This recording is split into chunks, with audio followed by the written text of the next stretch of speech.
Buenas tardes, doctor. Mi nombre es José Francisco Pérez Aguilar. Tengo a bien desarrollar una clase magistral en relación a lo que concierne a las medidas de coerción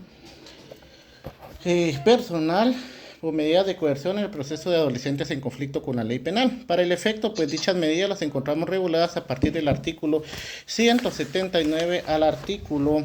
183 de la ley específica de la materia, en este caso es decir, de la Ley de Protección Integral de la Niñez y Adolescencia. Para el efecto, las medidas de coerción en el proceso de adolescentes en conflicto como la ley penal, tal y como lo define el artículo o lo conceptúa el artículo 129 de la ley en referencia, estas tienen como objeto precisamente sujetar al adolescente en conflicto con la ley penal precisamente a ese proceso, y estas se van a imponer de conformidad con la gravedad del hecho que ha cometido el adolescente, lo que conlleva a que puede dictarse una medida de sanción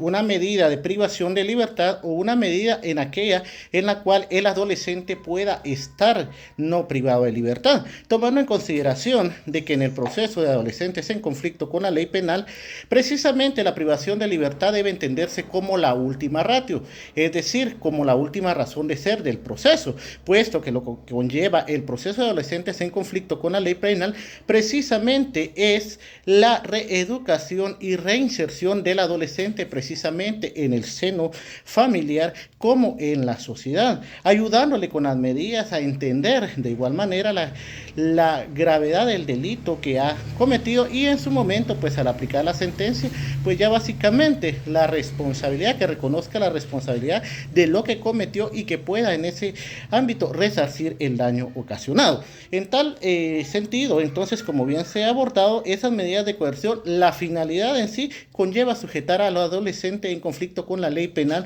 precisamente al proceso. Y estas las encontramos reguladas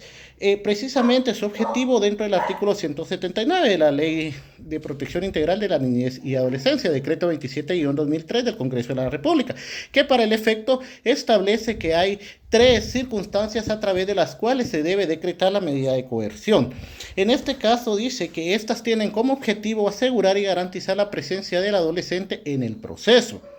También tiene como finalidad asegurar las pruebas que se van a rendir en la etapa del juicio y proteger a la víctima, en este caso a la persona a la cual se le ha cometido un daño, precisamente del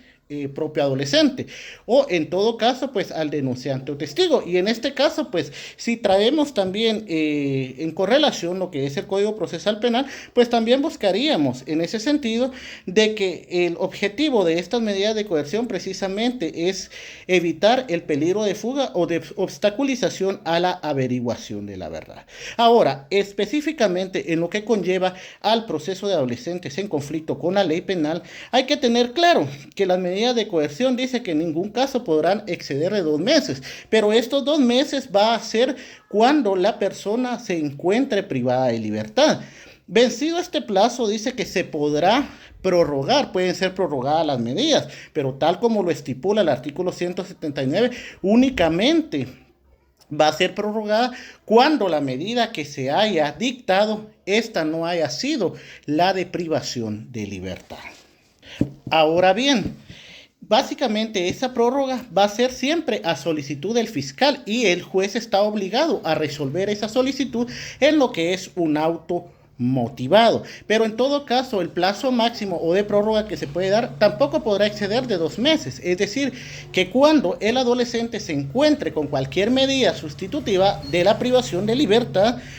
puede realizarse la investigación hasta por un plazo máximo de 4 meses. Los primeros 2 meses, si en dado caso que se dan, que son los ordinarios dentro de las medidas de coerción o el plazo que duran la medida de coerción, y 2 meses más en el plazo extraordinario. Como se indicó, pues esta resolución tiene que estar fundamentada de hecho y de derecho por el juez, es decir,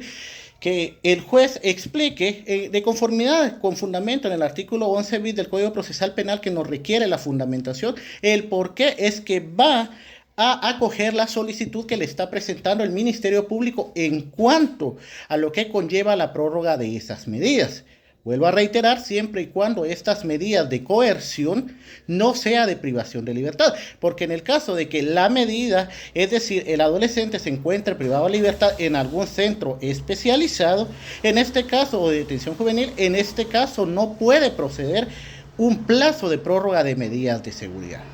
Muy bien, habiendo acotado lo anterior, es menester decir que dentro de las medidas que puede imponer el juez de adolescentes en conflicto con la ley penal, las encontramos contempladas a partir del artículo 180 de la Ley de Protección Integral de la Niñez y Adolescencia, dentro de las cuales nos enumera de manera taxativa cuáles son esas medidas que el juez puede imponer. Vamos a acentuar una por una. En primer lugar, dice que tenemos la obligación, la primera medida que puede imponer el juez es la obligación del adolescente de presentarse periódicamente ante el tribunal o autoridad que el juez decide. En este caso es una obligación de estar periódicamente el adolescente compareciendo a esta autoridad, que en este caso podría ser comparecer directamente a firmar un libro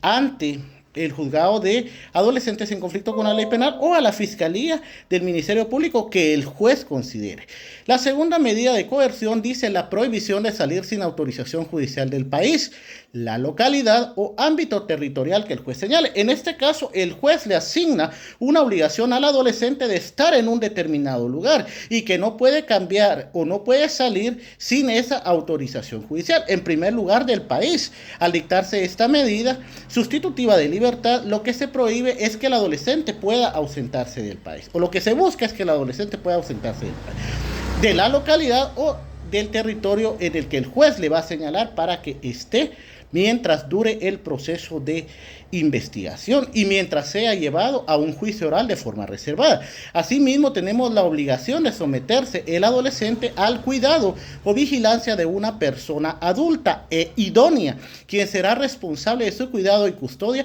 presentando ante el juez e informar de su situación cuantas veces le sea solicitado. En este caso, la obligación del adolescente consiste en someterse al cuidado o la vigilancia de una persona, y esta persona debe estar informando periódicamente sobre cuál es el actuar del adolescente. Asimismo, tenemos como una cuarta medida el arresto domiciliario, que puede ser en la propia residencia del adolescente u otra que sea idónea, que el juez señale, bajo la responsabilidad, en este caso también queda el adolescente bajo la responsabilidad de una persona adulta. Puede ser un familiar, puede ser un primo, puede ser un tío, siempre y cuando, pueden ser los propios progenitores, siempre y cuando estemos ante la circunstancia de que sea una persona adulta.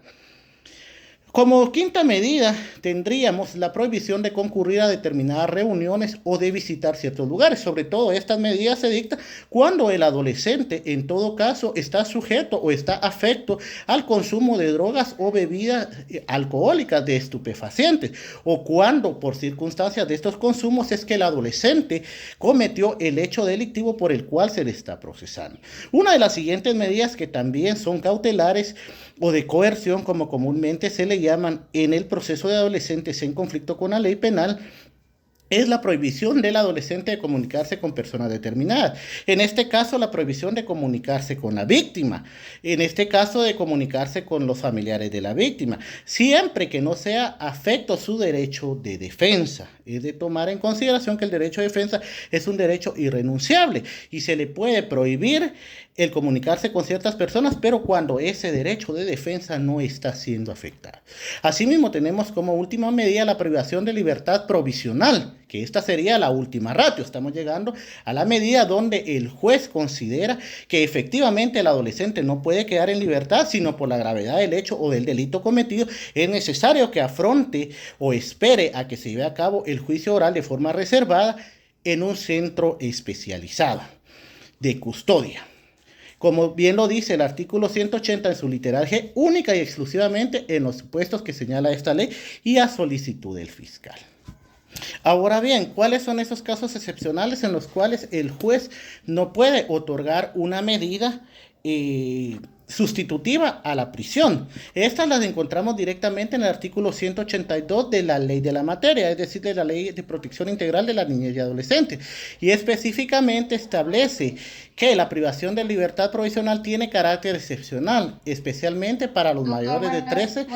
años y menores de 15 y solo se aplicará cuando no sea posible aplicar otra medida menos gravosa. Esta medida de coerción, igualmente indica el artículo, solo procede cuando sea necesaria según los objetivos señalados y cuando exista, son dos supuestos en los cuales el juez no puede otorgar una medida sustitutiva de la privación, y esos dos supuestos son cuando exista peligro de fuga y o de obstaculización de la averiguación de la verdad por parte del adolescente en conflicto con la ley penal, o en todo caso cuando el hecho que se atribuye al adolescente, y estamos en la gravedad del delito cometido, sea constitutivo de un delito que implique una grave violencia. Otro de los supuestos en los cuales no puede el juez de adolescentes en conflicto con la ley penal dictar una duda en el chat. Dictar una medida sustitutiva es aquellos en los cuales la comisión delictiva, es decir, el delito que el adolescente cometió, es un delito contra la vida. Por ejemplo, en este caso podríamos decir que en el caso de un asesinato, en un delito de asesinato, el juez tiene esa limitante para poder dictar una medida sustitutiva. Por lo tanto, aquí en este caso en concreto, sí específicamente está obligado a dictar una medida de privación de libertad. Asimismo, dice que no puede dictar estas medidas cuando se afecte en la comisión delictiva la integridad física o la libertad individual. Por ejemplo, cuando se ha cometido un delito por parte del adolescente, ya sea de plagio o secuestro. Es el ejemplo que se me ocurre porque aquí precisamente se está afectando contra la privación de la libertad de la víctima. Y en este caso precisamente el juez tiene limitado para poder aplicar una medida sustitutiva de la libertad, o el adolescente, el delito que cometió, haya sido contra la indemnidad sexual de las personas. En este caso, por ejemplo, si el adolescente cometió un delito de violación, en este caso en concreto no podría el juez en su momento dictar una medida sustitutiva de libertad. Son los ejemplos a través de los cuales pues el juez está limitado para poder dictar una medida sustitutiva, y en este caso el juez está obligado a poder dictar una medida de prisión de libertad. Volvemos a reiterar, son dos supuestos en los cuales se puede dar efectivamente la medida de privación de libertad. Cuando exista ese peligro de fuga o de obstaculización a la averiguación de la verdad por parte del adolescente, se tema que si se le deja al adolescente privado de libertad, si se le deja al adolescente con una medida sustitutiva, este puede ausentarse del país, sobre todo en aquellos lugares fronterizos, ¿verdad? Entonces ahí es más viable poder dictar una medida privativa de libertad. O cuando el adolescente, sepamos que es un adolescente peligroso y que con su actuar puede obstaculizar en la averiguación de la verdad, pudiendo en este caso atentar contra la psiquis de la víctima para que ésta se retracte del hecho que ha denunciado. Y los otros supuestos, pues cuando los que ya se abordaron, cuando los delitos que haya cometido el adolescente sea con grave violencia, por decirle un robo agravado, un robo donde haya utilizado un arma de fuego, contra la vida, cuando se ha atentado contra la vida, un delito de homicidio, un delito de asesinato, por qué no decirlo, un parricidio, contra la integridad física o contra la libertad individual o sexual de las personas, lo que fue abordado anteriormente. Ahora bien, al momento de que el juez dicta su resolución, esta dice la ley que tiene que ser de conformidad en auto razonado. Y en esto estaríamos nuevamente, como se acotó anteriormente, cumpliendo con el requisito que nos impone el Código Procesal Penal en su artículo 11 bis, que el juez debe emitir sus resoluciones fundadas en derecho. En tal virtud, pues esto es lo que conlleva a lo que entendemos nosotros por lo que son las medidas de coerción, o como anteriormente se habían dicho, medidas cautelares. Para finalizar, pues es de hacer énfasis de que los adolescentes a quienes se les aplique esa medida de privación de libertad, estos deben ser remitidos a un centro especial de custodia de adolescentes en conflicto con la ley penal. Y en ningún caso podrá ser en el mismo lugar de centro especial de cumplimiento, es decir, tiene que ser en un centro diferente al predeterminado para el cumplimiento, es decir, cuando el adolescente ya está cumpliendo una pena. Y en un caso dice, deberán existir centros adecuados y en todo caso, perdón, dice que deberán existir centros adecuados para cada sexo. En los centros no se admitirá el ingreso del adolescente sin orden previa y escrita de la autoridad judicial competente. Muy bien, esto es lo que me corresponde abordar en cuanto a lo que conlleva a mi tema de las medidas de coerción personal en el proceso de adolescentes en conflicto con la ley penal. Agradezco la oportunidad. Tenga, doctor, usted una feliz tarde.